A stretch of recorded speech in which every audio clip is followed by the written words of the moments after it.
número de divórcios no Brasil cresceu mais de 30% nos últimos 10 anos. Houve um aumento no consumo de álcool e drogas e uma redução. O número de jovens sem religião é maior do que o número de católicos e evangélicos em São Paulo. A pornografia tem crescido muito o consumo nos últimos anos, a gente vai...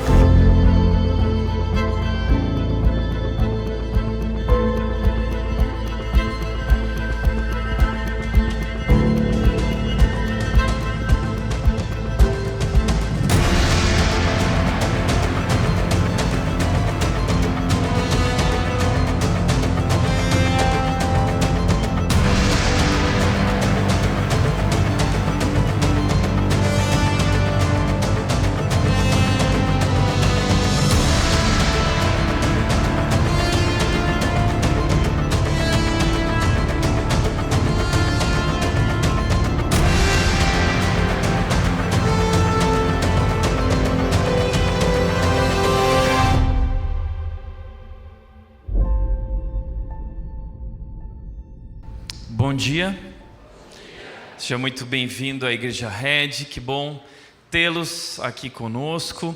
Hoje nós continuamos a nossa série de mensagens chamada Contra a Cultura, como viver antes do fim. Nós estamos estudando um livro no Novo Testamento chamado 1 Tessalonicenses. Na verdade, é uma carta que foi escrita pelo próprio apóstolo Paulo.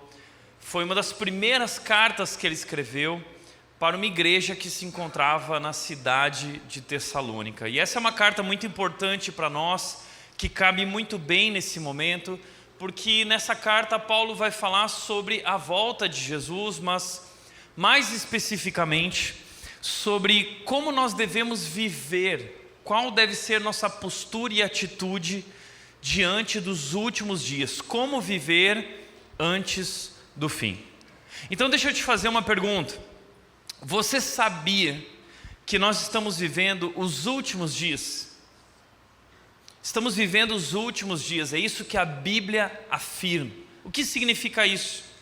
Jesus Cristo, depois de morrer naquela cruz e ressuscitar, ele voltou para os céus e ele deixou uma promessa. Ele disse: eu voltarei e eu virei buscar vocês, para que nós possamos viver eternamente juntos, uma nova vida, uma vida eterna, uma vida maior, uma vida melhor, num reino eterno, onde Jesus será eternamente o Rei dos Reis. Ele vai governar com justiça e nós viveremos uma vida sem dor, sem morte, sem sofrimento. Essa é a nossa esperança, é nessa promessa que está firmada a nossa esperança, uma esperança viva. Mas Jesus nos deixou aqui com uma missão. Ainda há muito trabalho para nós. Portanto, é muito importante nós não nos esquecermos de que estamos vivendo os últimos dias e que temos um trabalho, temos uma missão a cumprir. É por isso que a Bíblia falou tanto sobre esse assunto e trouxe também sinais que antecederiam o retorno de Jesus, nos mostrando que quando nós percebêssemos isso acontecendo, nós deveríamos abrir os olhos, levantar a cabeça e nos posicionar diante da nossa missão. Eu não sei se você sabia também, mas a Bíblia é um livro que possui cerca de 2.500 profecias do futuro. Cerca de 2.000 dessas profecias já se cumpriram com extrema precisão. Porém, ainda resta cerca de 500 profecias e muitas delas estão relacionadas ao futuro. Estão relacionadas à volta de Jesus. Jesus está voltando. E a Bíblia diz que esse momento da volta de Jesus seria um momento muito difícil. Eu tenho citado isso aqui, um texto que se encontra lá em 2 Timóteo capítulo 4, capítulos 3 e 4. Paulo, a última carta que Paulo escreveu foi a carta de 2 Timóteo. Paulo estava na prisão, prestes a ser decapitado, porque ele foi condenado por pregar o Evangelho. E antes disso, Paulo descreveu para Timóteo como os últimos dias seriam dias difíceis. Deixa eu mostrar isso para você. 2 Timóteo capítulo 3, versículos 1 a 5. O apóstolo Paulo escreveu uma carta para o jovem pastor Timóteo, dizendo o seguinte: Timóteo, a vida é difícil, mas ela vai piorar antes da volta de Jesus. E Paulo disse o seguinte: saiba que nos últimos dias haverá tempos muito difíceis. A palavra aqui, difíceis, traz a ideia de ansiedade, de preocupação. Ou seja, nós temos visto hoje o reflexo dessa pressão dos tempos difíceis em nós e na nossa cultura. As pessoas estão adoecendo mentalmente, emocionalmente, pessoas estão sofrendo por estresse, desconforto de todos os lados, temos sido pressionados por todos os lados, pessoas estão recorrendo a medicamentos, pessoas estão recorrendo a qualquer tipo de método para conseguir aliviar esse estresse, essa ansiedade, mas parece que nós não conseguimos vencer. Então nós precisamos encarar e compreender que há algo muito mais profundo por trás de tudo isso. É a volta de Jesus. A Bíblia chama esse momento de dores de parto. E não há como resolver as dores de parto. É um momento de muito estresse, desconforto. Mas nós podemos nos agarrar na certeza do propósito. Nas dores de parto, há uma criança, uma vida nascendo. Assim também uma nova vida está nascendo, um novo mundo está nascendo. E essa é a nossa alegria, é nisso que nós colocamos a nossa esperança e a nossa fé. Portanto, assim nós conseguimos suportar esse momento. Mas além de ser dias difíceis, a Bíblia mostra que será um tempo em que nossa cultura vai se deteriorar, se perder completamente. E nós não podemos acompanhar essa deterioração. Nós precisamos continuar sendo sal da terra, sem perder o sabor. Senão, se o sal perder o sabor, ele não servirá para mais nada, senão ser jogado fora e pisado pelos homens, como Jesus disse. Então Paulo diz o seguinte: porque serão tempos difíceis, porque, em primeiro lugar, as pessoas só amarão a si mesmas. Será uma cultura selfie, uma cultura que tem um olhar para si mesmo. Tudo é sobre realização pessoal, a minha alegria, a minha felicidade, é o que eu quero, é o que é melhor para mim. Pessoas extremamente egoístas, uma cultura individualista, uma cultura narcisista. É o que nós temos visto hoje. Além disso, ele está dizendo, as pessoas também só amarão, além de a si mesmas, amarão ao dinheiro. Você abre o Instagram, o que você mais vai ver são pessoas dirigindo uma BMW, uma Mercedes alugada ou emprestada, para vender um curso para você sobre como ganhar dinheiro. Mas eles não ganharam dinheiro trabalhando, eles ganham dinheiro vendendo curso para você. E as pessoas passam a vida ouvindo podcast sobre como enriquecer, vídeo no YouTube sobre como enriquecer, livros sobre mente milionária, como se tornar rico antes dos 40 anos. A gente nunca investiu tanto em aprender sobre como ganhar dinheiro. As pessoas só amarão a si mesmas e amarão ao dinheiro. Além disso, o texto diz que elas serão arrogantes e orgulhosas e zombarão de Deus. É o que nós temos visto. E aí a gente fica chocado quando lá no Netflix sai o especial de Natal zombando o nome de Deus, zombando o cristianismo, e a gente fica assim: ai, eu vou agora boicotar o Netflix. Meu amigo, a Bíblia já afirmava que a nossa cultura iria zombar de Deus. Não fique chocado, esteja preparado. Além disso, desobedecerão a seus pais, serão ingratos e profanos, não terão afeição, nem perdoarão. A ideia de que não terão mais amor, o amor se esfriará, o amor pela família se esfriará, ninguém mais vai querer ter filhos, serão pais de pet, né? E não há nada de errado, você não vai para o inferno porque você ama o seu cachorro ou o seu pet, tá? Mas isso mostra que nós temos perdido a capacidade de nos relacionar e de amar verdadeiramente, porque achamos muito difícil amar pessoas, é mais fácil amar um pet. Então o amor se esfriará, nós não teremos mais afeição, nós não saberemos mais perdoar. Além disso, caluniarão outros e não terão autocontrole. Nós estamos vivendo a era das calúnias. No Instagram é um falando mal do outro, um criticando o outro, postando mentiras, e a vida é sobre isso, sobre criticar o outro, falar da vida do outro. Você já percebeu isso? Que tem gente que tem um Instagram que aconteceu algo há 1 minuto atrás, a pessoa já está comentando: o que eu acho é que a vida do fulano, a vida da ciclana, é tudo sobre falar dos outros, caluniar os outros e não terão autocontrole. O texto continua dizendo: serão cruéis e odiarão o que é bom, trairão seus amigos, serão imprudentes e cheios de si, e amarão os prazeres em vez de amar a Deus. Aqui a ideia de prazeres é a ideia sexual. Vão se render, serão escravos dos prazeres sexuais. É o que nós temos visto hoje através de uma cultura pornificada, uma cultura pornô. O TikTok é pornô, o Instagram é pornô.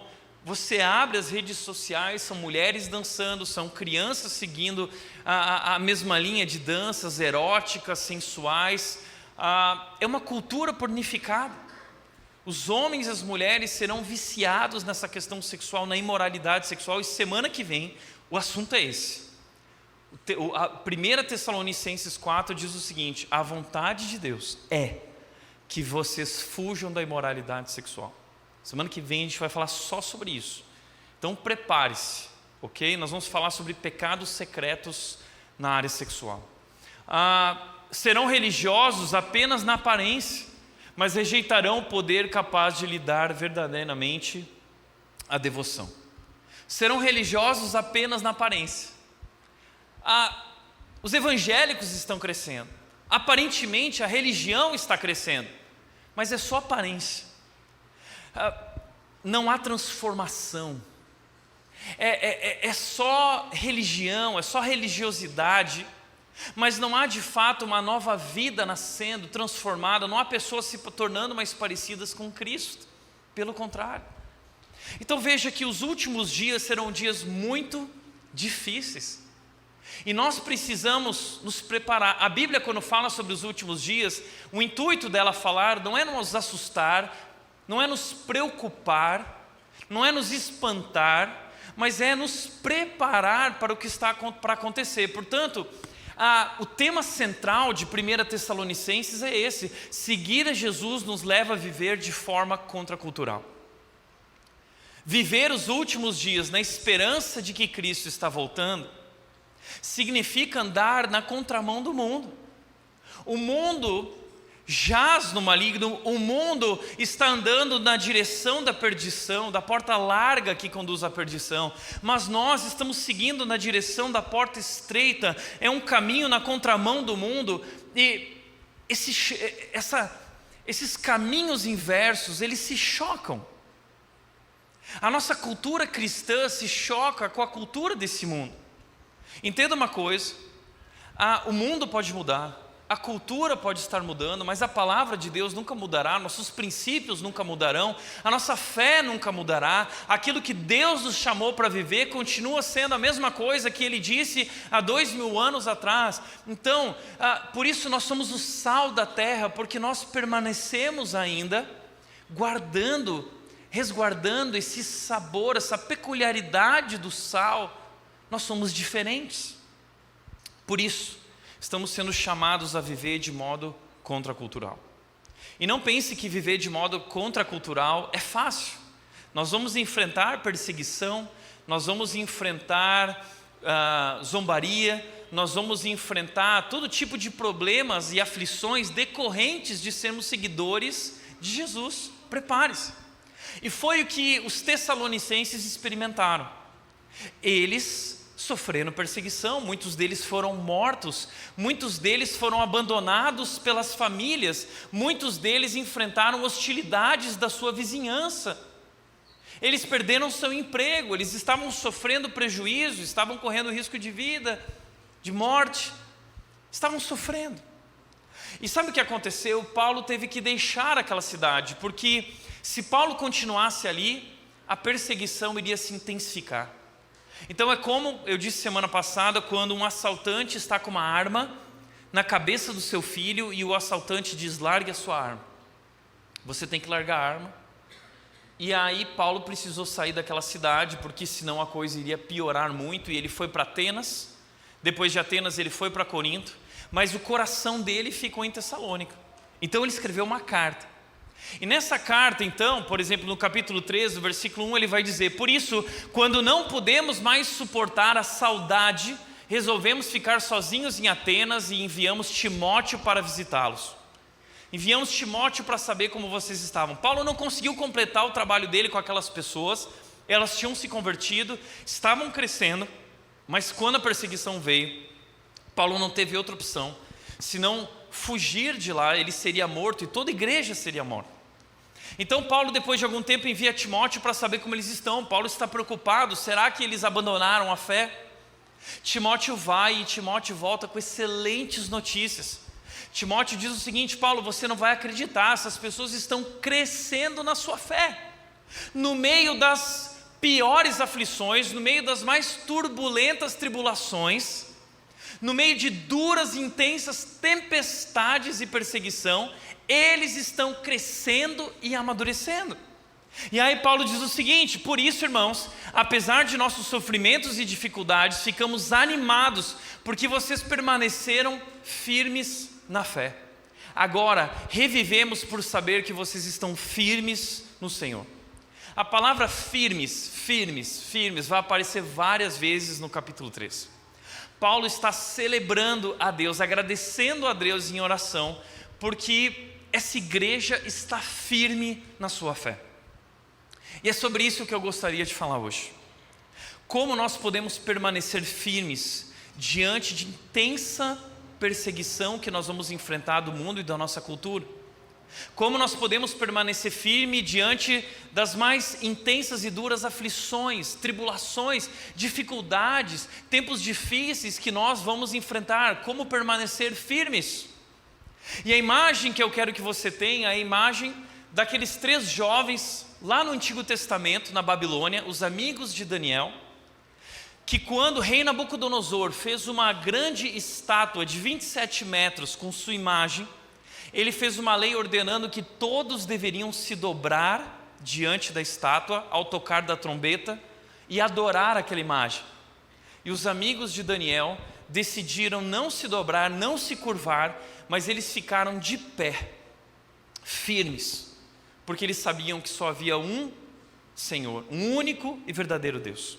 Assim, por conta de descumprirem a lei, eles foram colocados na fornalha de fogo. Na fornalha. E o fogo não consumiu eles. Foi uma história incrível. Eles passaram através do fogo, eles atravessaram o sofrimento, e assim será conosco. O mundo em que nós vivemos quer que a gente se curve diante dos seus valores. O mundo em que nós estamos vivendo quer que a gente abra mão dos nossos princípios e da nossa fé. E a pergunta que eu te faço é: você está firme ou você está se curvando? Então a pergunta é: como permanecer firme diante da perseguição, diante da tribulação, diante das aflições? Paulo vai nos ensinar 4 passos para nós permanecermos firmes nos últimos dias. Primeira maneira de permanecer firme é compreender que as aflições fazem parte da agenda de Deus. As aflições, a perseguição, as dificuldades não são abandono de Deus. São oportunidades que Deus está te dando para o teu crescimento espiritual. Faz parte do plano dele para a sua vida. Veja o que o texto diz. Paulo diz nos versículos 12 e 13: nós os enviamos para fortalecê-los e animá-los na fé, para que as dificuldades não os abalem. Não fiquem abalados diante das dificuldades. Porque vocês sabem que estamos destinados a passar por elas. Olha que interessante. Estamos destinados. Deus determinou, Deus permitiu que nós passemos por muitas dificuldades. Paulo continua dizendo o seguinte nos versículos 3 e 4: quando ainda estávamos com vocês, nós os advertimos, nós avisamos que as aflições em breve viriam, e foi o que aconteceu, como bem sabem. Eles foram advertidos: olha, se preparem, aflições virão, perseguição virá, tribulações virão. E não há nada de errado acontecendo. Tudo isso faz parte do plano de Deus. Não é difícil entender isso?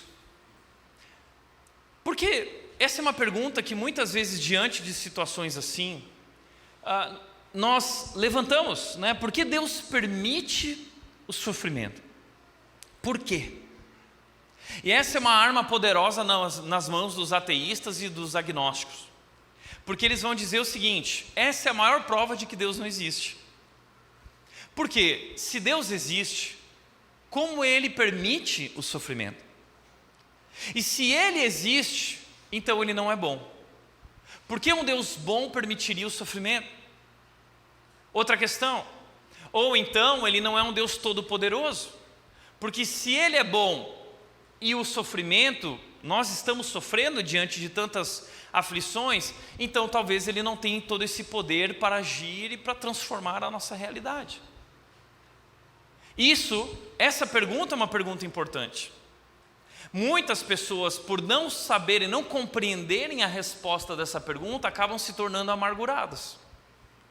Pessoas que acabam vivendo em neurose, porque, peraí, será que eu posso confiar em Deus? Se Deus destinou que eu passasse por tudo isso, será que esse Deus é bom de fato? Sabe, nós precisamos responder muito bem essa pergunta. E como responder? Qual é a resposta a essa pergunta?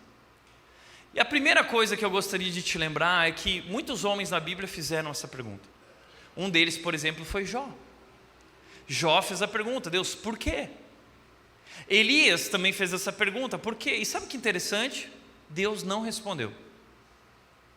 Deus não respondeu. Quando Elias chegou na presença de Deus perguntando isso, quando Jó chegou na presença de Deus perguntando isso, a única coisa que Deus fez foi dizer o seguinte: Jó, olha para mim. Elias, olha para mim, contemple a minha grandeza.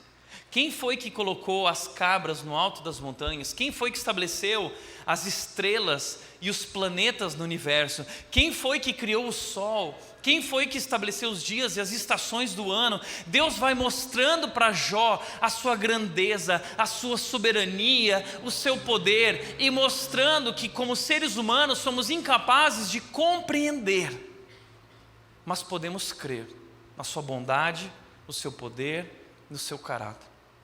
E então o que ele mostra para Jó, e o que ele mostra através de Jó e através de Elias, é que a pergunta certa não é por quê, mas a pergunta certa é para quê?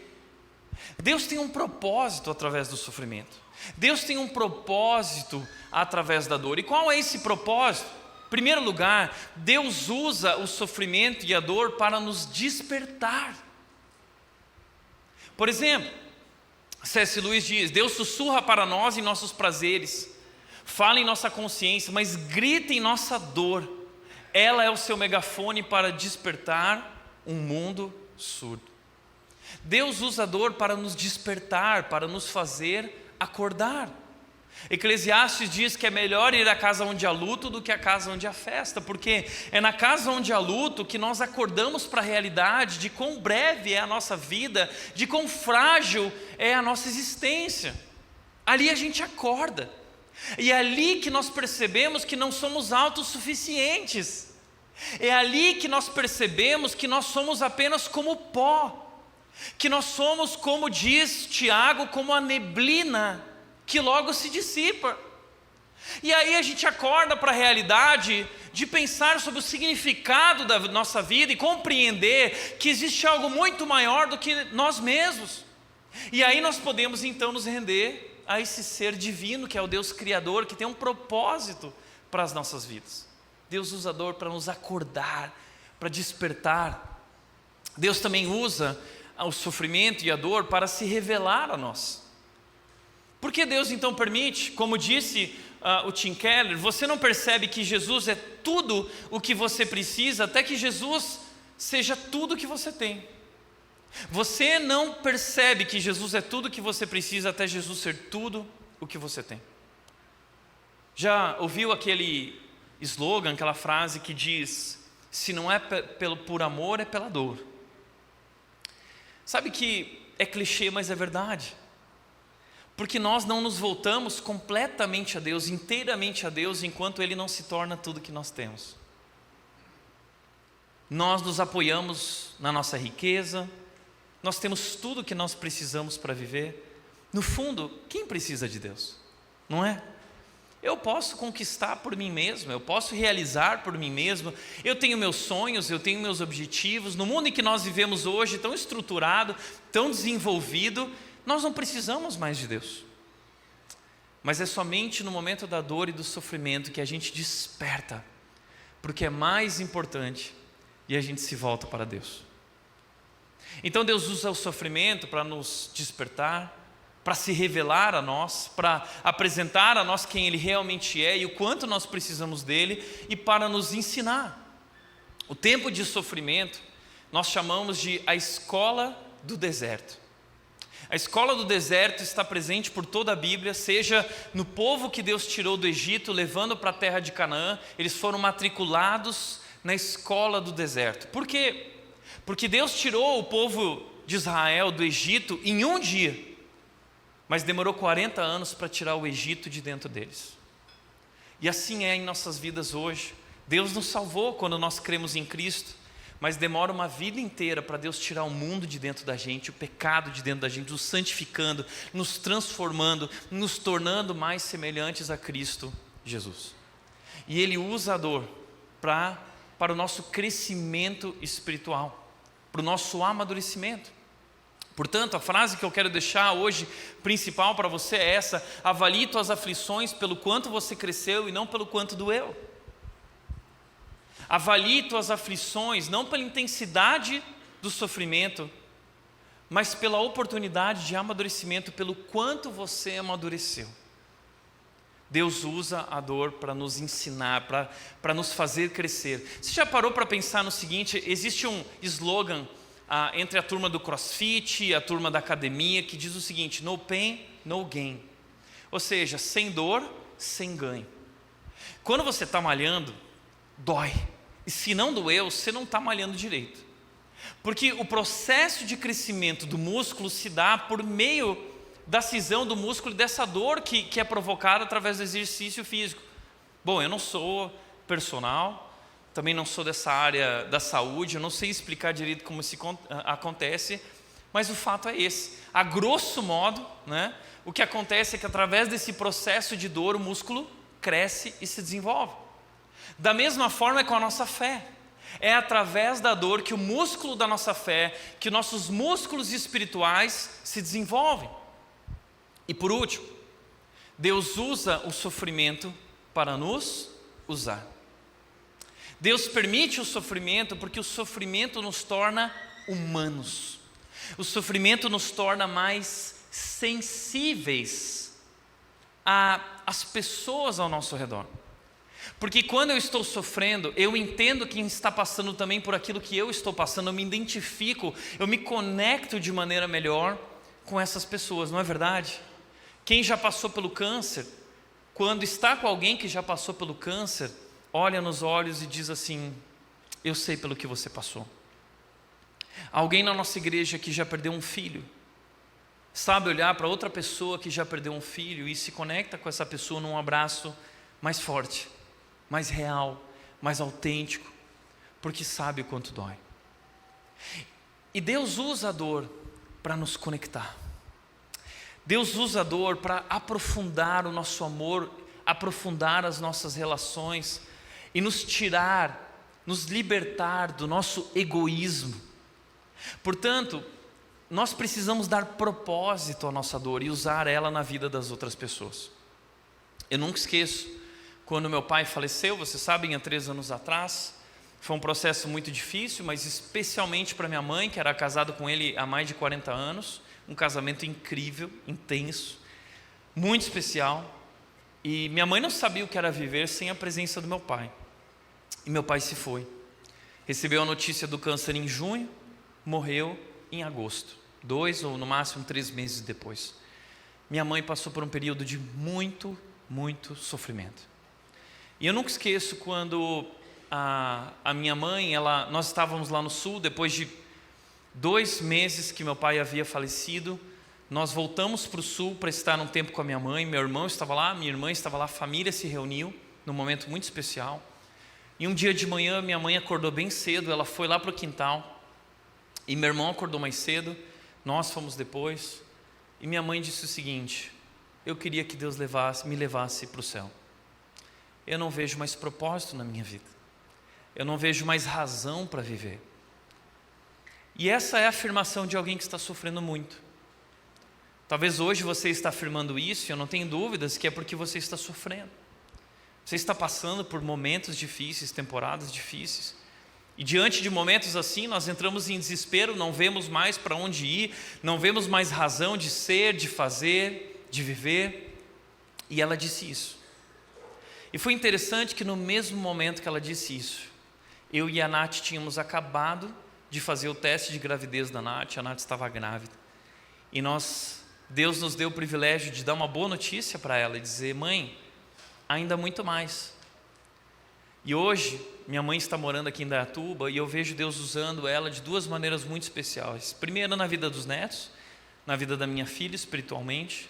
Tem sido uma fortaleza espiritual, nos ajudando, contribuindo para o crescimento espiritual da Mel, mas especialmente, eu tenho visto minha mãe se conectar com mulheres que talvez não teriam ninguém aqui na igreja, que se conectaria com elas na fase que elas estão vivendo, nas lutas que elas têm, mulheres que passaram pelo luto como ela passou também, e ali ela passa a tarde com essas mulheres, ministrando na vida dela, porque ela entende aquela dor. Então sabe o que eu quero te dizer? Deus quer que você transforme a tua dor no teu ministério.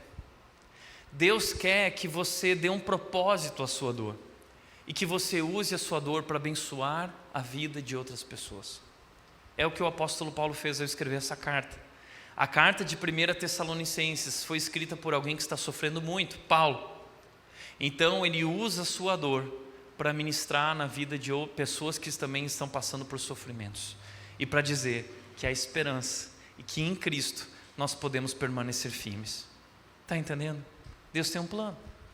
Por isso, quando nós entendemos isso, as dificuldades então não nos abalam da mesma maneira. É por isso que Paulo alerta eles, adverte eles, para que as dificuldades que virão não os abalem. Então o que eu gostaria de dizer, diante das aflições, não fique abalado, esteja preparado. Aflições virão, todo tipo de luta. E a Bíblia diz: tenham por motivo de alegria quando passarem por todo tipo de provação. Tiago capítulo 1, versículo 2. Todo tipo. Crises financeiras, talvez você está num momento de crise financeira, talvez você perdeu o seu emprego e não consegue recolocação, talvez você está passando ou passou pelo divórcio, você foi abandonado pelo seu cônjuge, talvez você perdeu alguém que você amava, está atravessando luto. São muitas as lutas pelas quais nós passamos.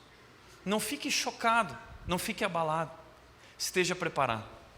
Minha mãe se preparou para enfrentar as aflições, não naquele momento, mas nos 40 anos, 50 anos anteriores de vida dela. Ela cresceu espiritualmente na sua fé, para que no momento difícil ela pudesse se agarrar mais profundamente em Cristo Jesus.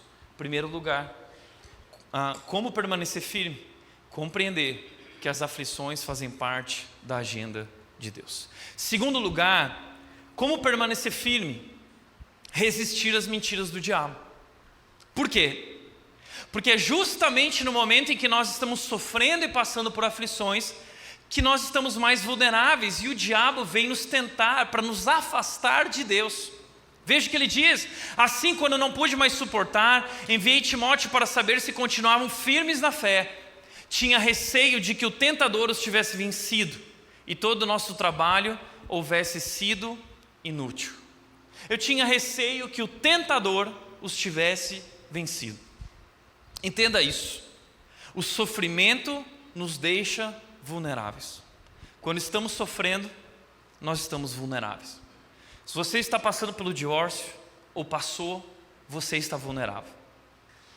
Se você perdeu alguém que amava, você está vulnerável. Se você está passando por desemprego ou qualquer outro tipo de luta, você está vulnerável. E exatamente nesse momento que o diabo vai se aproximar de você para tentar te afastar de Deus. para tentar semear mentiras na sua mente, para tentar de alguma maneira acusar você.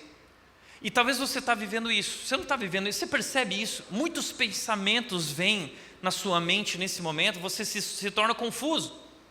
Talvez você está confuso. São vozes falando com você. Sabe que Jesus passou por isso, essa é a obra do diabo. Quando Jesus foi para o deserto, e ele estava ali sofrendo por conta de não comer, estava com fome, estava passando por um momento de solitude, e exatamente ali nesse momento de vulnerabilidade que o diabo vem e ataca o próprio Jesus, e vai tentar ele. E onde que o diabo ataca? Ataca na nossa identidade, porque ele diz o seguinte: se realmente você é o Filho de Deus, porque Deus tinha acabado de falar em Mateus 4, Deus tinha dito assim, Mateus final do 3, dizia assim: esse é o meu Filho amado em quem eu tenho prazer. Aí o Espírito leva Jesus para o deserto e o diabo chega em Jesus e fala assim: se realmente você é o Filho de Deus, se realmente você é aquilo que Deus disse, então transforma essas pedras em pães, prova que você é. E o tempo todo o diabo fica provando ele. E o diabo fica tentando colocar ele contra Deus e dizendo o seguinte: puxa, se você é o Filho amado de Deus, o Pai te ama mesmo, porque você está passando pelo deserto, privação. Olha tudo que eu vou te dar. Eu vou te dar todos os reinos. Teu pai não te deu nada. Você está aqui sem nada. Eu vou te dar tudo.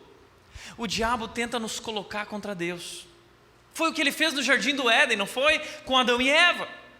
O que foi que Deus disse? Ah, não tem problema comer. Ele tenta nos colocar contra Deus, ele tenta distorcer a palavra de Deus, e ele semeia mentiras na nossa mente, no nosso coração, para nos destruir. Deus quer, através do sofrimento, nos fazer crescer, mas o diabo usa o sofrimento para nos destruir, para nos desencorajar, para nos afastar de Deus e uns dos outros. Portanto, nós precisamos estar atentos às mentiras do diabo. No nosso livro, Jesus não é quem você pensa, há uma imagem que representa muito bem isso, essas vozes, essas mentiras que o diabo tenta semear em nós. Deus te abandonou, Deus não se importa com você, você não merece nada, mas a voz que nós precisamos ouvir é essa voz de Deus que diz: você é meu filho amado. Então, se você está passando por isso, eu quero te ensinar a fazer um exercício muito importante, que pode mudar, não pode, que vai mudar a tua vida se você praticá-lo verdadeiramente. Qual é esse exercício, tá? Eu quero te convidar a pegar uma folha de papel. De um lado dessa folha de papel, você vai colocar as mentiras, essas vozes, esses pensamentos que têm vindo à sua mente. Coloca lá. Do outro lado, você vai colocar a verdade que liberta. A Bíblia diz, João 8,32 diz: conhecereis a verdade e a verdade vos libertará. Você precisa conhecer a verdade, porque o diabo vai semear mentiras. Qual é a verdade? É a palavra de Deus. Então você vai contrapor a mentira, os pensamentos enganosos semeados pelo diabo, com a palavra de Deus. Eu vou te dar alguns exemplos. Se você quiser, você pode fazer um cartãozinho. De um lado a mentira, do outro lado o versículo bíblico para combater essa mentira. Vamos lá. Deus não ama você. Já pensou isso? Será que Deus me ama? Bom, o que a palavra de Deus diz? Jeremias 31:3 diz: eu amei você com amor eterno, com amor leal, eu atraí você para mim. Minha prima Débora se batizou na semana passada, ou retrasada, e ela escreveu algo muito bonito. Ela disse: eu não encontrei Jesus, eu fui encontrado. Afinal de contas, não era Deus que estava perdido, era eu. Deus nos atrai, Ele nos encontra. A Bíblia diz o seguinte, Romanos 5,8: mas nisto Deus demonstra o seu amor por nós. Cristo morreu em nosso lugar, apesar de sermos pecadores. Porque talvez você diz: tá, Tiago, eu ouço falar do amor de Deus, mas eu queria uma prova de que Deus, porque eu não sinto esse amor. Meu amigo, você não precisa sentir, você precisa compreender. Deus demonstra o seu amor por nós. Ele entregou o seu Filho, apesar de você não merecer. Ele entregou o próprio Filho dele. Muitas vezes pessoas que perdem filhos estão sofrendo intensamente. Eu digo: Deus entende a sua dor, Porque Ele perdeu o Filho dele, Ele entregou o Filho dele para dar a vida por nós, para garantir que a morte não seja a última palavra de nossas vidas. Deus provou, Deus demonstra, Deus prova o seu amor, diz a outra versão. Deus provou o amor que Ele tem por você naquela cruz. Outro pensamento: Deus está zangado comigo, eu pequei, Deus está muito bravo comigo, então eu não vou na igreja porque eu sou hipócrita. Veja o que diz a Bíblia, Romanos 8:1. Agora já não há mais condenação para aqueles que estão em Cristo Jesus. Não há mais condenação. Deus não está bravo com você, Deus te ama, e Deus te convida a viver uma nova vida com Ele. Deus nunca vai te perdoar.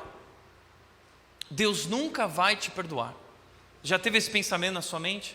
Eu pequei e não tem perdão para mim. O que a Bíblia diz? Isaías 43 diz: aquele que apaga as suas transgressões por amor de mim e que não se lembra mais de seus pecados, Ele apaga nossos pecados. 1 João 9 diz: se confessarmos os nossos pecados, Ele é fiel e justo para perdoar os nossos pecados e nos purificar de toda injustiça.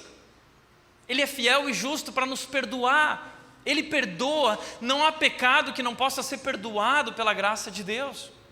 Deus não se importa com os teus problemas. Deus está muito ocupado, Deus tem problemas maiores para resolver lá em Israel e Hamas, naquela guerra. Então o que são os meus problemas perto dos grandes conflitos no mundo? O que a Bíblia diz sobre isso?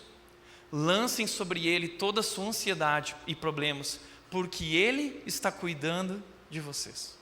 Deus se importa, Deus está cuidando de você e te convida a lançar sobre Ele as tuas preocupações. Você não pode confiar na Bíblia. O que a Bíblia diz? Toda a Escritura é inspirada por Deus e útil para o ensino, para a repreensão, para a correção e para a instrução na justiça. Você pode confiar. Você nunca vai mudar. Você nunca vai conseguir mudar, desiste. O que a Bíblia diz? Estou convencido de que aquele que começou a boa obra em vocês vai completá-la até o dia de Cristo Jesus. Você vai mudar, é uma promessa, porque não depende apenas de você, é Deus o autor e o consumador da nossa fé, é Ele quem garante a tua transformação. Você não tem valor, você não tem valor nenhum, ninguém dá bola para você. Vocês são muito mais valiosos que um bando inteiro de pardais. Quando Jesus diz no versículo 30, Mateus 10:30, Ele diz: Deus conhece cada fio da sua cabeça. Isso é tão importante, tão amado por Deus, tão valioso, que Ele conhece cada fio de cabelo da tua cabeça. Em alguns casos é mais fácil, mas Deus te ama. Além disso, suas orações são inúteis. Não adianta orar, para de orar, não adianta, Deus não está te ouvindo. Estamos certos de que Ele nos ouve sempre que lhe pedimos algo conforme a sua vontade. Estamos certos de que Ele nos ouve. Outra mentira: você deve tirar a sua vida. Tire sua vida. Quantas pessoas estão passando por isso, pensando em tirar a vida, e o diabo fica martelando: tire sua vida, tire a sua vida, você não tem valor, Deus não se importa com você, tire a sua vida, tire a sua vida. O que a Bíblia diz? Porque sou eu que conheço os planos que tenho para você, diz o Senhor. Planos de fazê-los prosperar e não de lhes causar dano, planos de dar a vocês esperança e um futuro. Deus tem um plano para a sua vida. Deus quer te dar um futuro, esperança. Não tire sua vida. Renda-se a esse Deus poderoso que te ama, que tem um plano para a sua vida. E sabe que esse versículo é muito importante, sabe por quê? Sabe quando esse versículo foi dito para o povo de Israel? Quando Deus revela ao povo que vai enviar eles para a Babilônia, para sofrer na Babilônia. E aí Deus está dizendo: não duvidem do que eu estou fazendo. Eu sei que não parece abandono divino, mas só eu sei o plano que eu tenho para vocês. E eu sei que vocês precisam passar pela dor para serem transformados. Eu é que sei os planos que tenho para vocês. Essas são as mentiras, e é assim que a gente combate as mentiras do diabo. Portanto, pratique esse exercício, confiando na verdade que liberta. Terceiro lugar, buscar crescimento espiritual. Como nós podemos permanecer firmes? Primeiro, compreender que as aflições fazem parte da agenda de Deus. Segundo, combater as mentiras do diabo, resistir. E terceiro, buscar crescimento espiritual. As aflições fazem parte da agenda de Deus com o propósito de nos fazer crescer. Portanto, você não deve medir as aflições pelo quanto doeu, mas pelo quanto você cresceu. E a pergunta que eu quero te fazer é: você está crescendo, aproveitando as oportunidades que Deus te dá para crescer espiritualmente? O texto diz: agora, porém, Timóteo voltou trazendo boas notícias a respeito de sua fé e seu amor. Eles estão crescendo espiritualmente. A fé cresceu, o amor cresceu. Eles aproveitaram as oportunidades no meio das mais turbulentas tempestades, mais intensas tribulações. Eles aproveitaram as oportunidades para crescer. Você está crescendo. É interessante isso, a gente está crescendo em várias áreas. A gente está crescendo na área profissional, você está crescendo na área financeira, está estudando, vendo vídeo. Mas você está crescendo espiritualmente? E a pergunta aqui é: o que é crescer espiritualmente? Precisamos definir o que significa crescimento espiritual. E a melhor definição de crescimento espiritual que eu já li é essa: crescimento espiritual não é se tornar uma versão melhor de você, é sobre se tornar mais semelhante a Cristo. Isso é crescimento espiritual. Deus não quer criar uma versão melhor de você. Deus quer te tornar mais parecido com Cristo. E através de todas as tribulações e aflições, é isso que Ele está fazendo. Ele está forjando o caráter de Cristo na sua vida. Isso é crescimento espiritual. A pergunta que eu devo fazer é: estou a cada dia me tornando mais parecido com Jesus? Por isso, para com esse papo de eu estou melhorando. Deus não quer que você melhore. Deus quer que você morra. Porque é só quando você morrer que Cristo pode viver através de você. Por isso Paulo disse: fui crucificado com Cristo, assim já não sou eu mais quem vive, mas Cristo vive em mim. E esse viver que agora vivo no corpo, eu vivo pela fé no Filho de Deus que me amou e se entregou por mim. Não é sobre melhorar, é sobre nascer de novo. É sobre a vida de Cristo frutificar em nós. E isso acontece por meio do Espírito Santo. Como que se dá esse crescimento espiritual? Em que áreas Deus quer nos fazer crescer? Deus quer nos fazer crescer em 3 áreas. Ele quer aperfeiçoar a nossa fé, Ele quer aprofundar o nosso amor e as nossas relações, nos aproximando, nos conectando, nos fazendo mais fortes juntos. Ele disse isso no versículo 12, que o Senhor os faça crescer e transbordar o amor que vocês têm uns pelos outros, transbordar em amor. E Deus quer, além de aprimorar a nossa fé e ampliar nosso amor, forjar um coração íntegro em nós.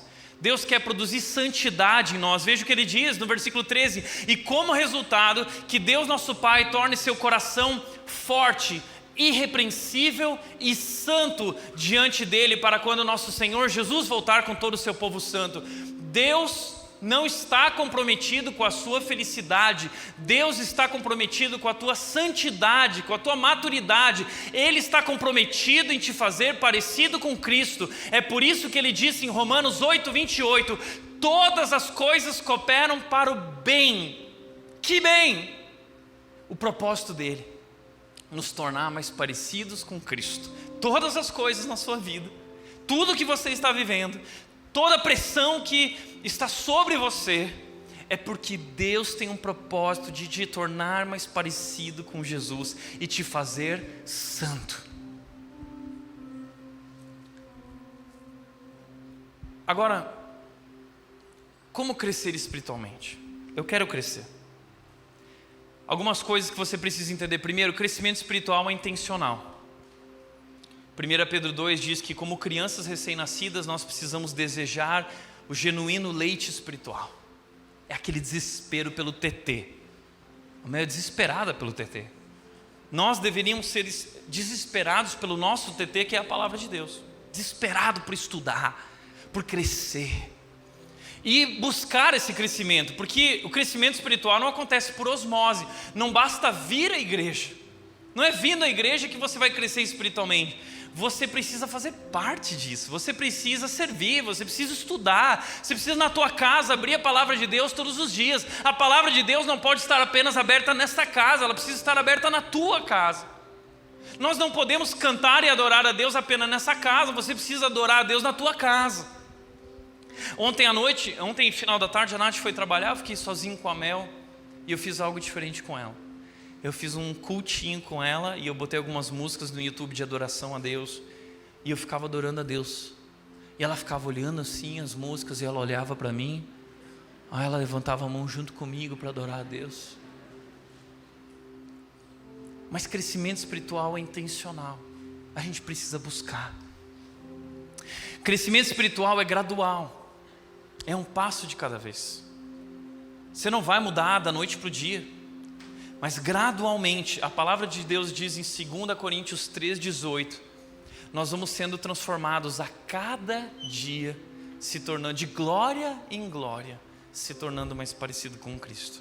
Crescimento espiritual é relacional, não dá para crescer sozinho. Hebreus 10, 24 e 25 vai dizer que conforme se aproxima o dia em que Cristo está voltando, nós precisamos encorajar uns aos outros e nos manter juntos na casa de Deus. Não dá para crescer sozinho. Esse papo de, eu não preciso da igreja, eu estou crescendo em casa. Você não está crescendo. Isso é uma mentira do diabo. Portanto, como disse o Rick Warren, o real crescimento espiritual jamais será uma busca individual e solitária. A maturidade é alcançada por meio dos relacionamentos e da vida em comunidade. Conecte-se. Pequeno grupo, ministério do vôlei, como falamos semana passada. Conecte-se, viva esses relacionamentos, cresça. É através desses relacionamentos, dessa proximidade que nós vamos sendo trabalhados, transformados. E sabe, comprometa-se com a igreja, porque um dos dados que tem aparecido é que as pessoas estão abandonando a igreja ou estão construindo uma relação com a igreja que é uma relação de self-service.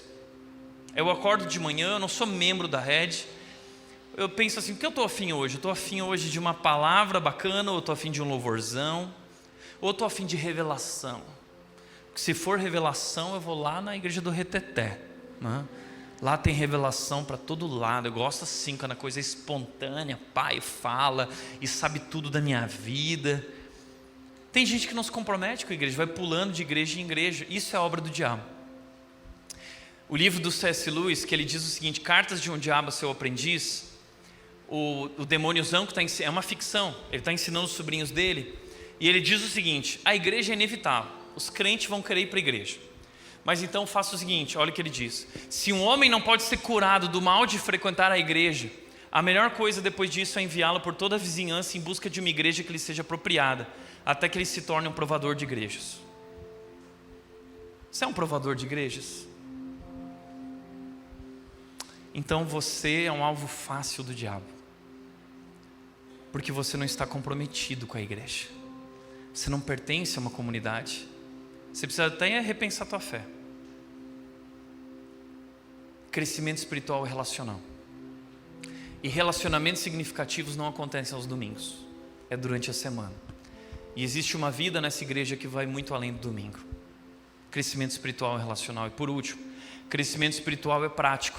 Filipenses 2:12 mostra que nós precisamos colocar em ação a nossa salvação. A salvação não é algo subjetivo, é algo prático.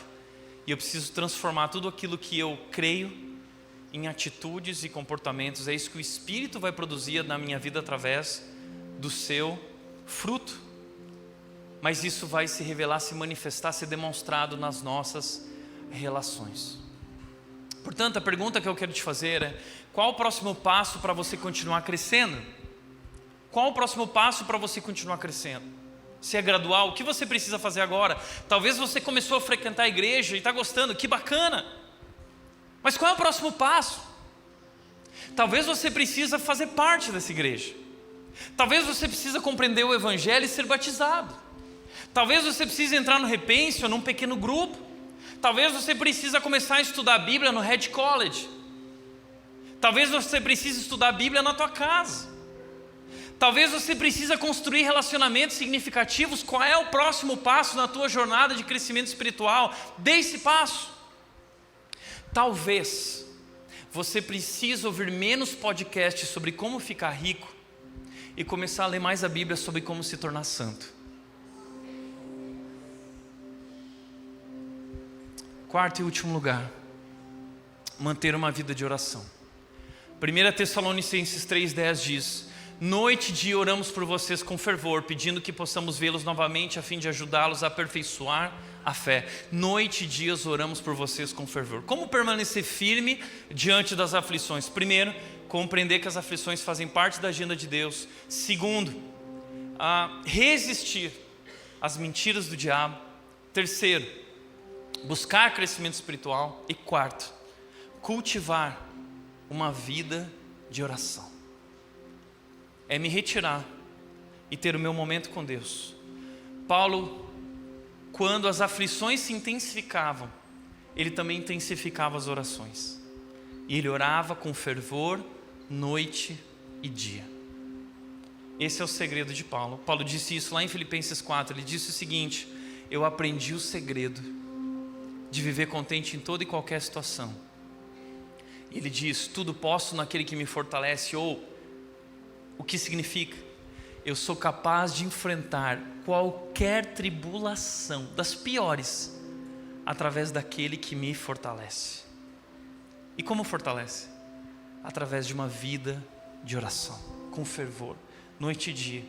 Nós precisamos resgatar o valor, o papel, a importância e o poder da oração nas nossas vidas. E não só nas nossas vidas, mas na vida dos outros, porque eu gosto de pensar que a oração é a menor distância entre duas pessoas.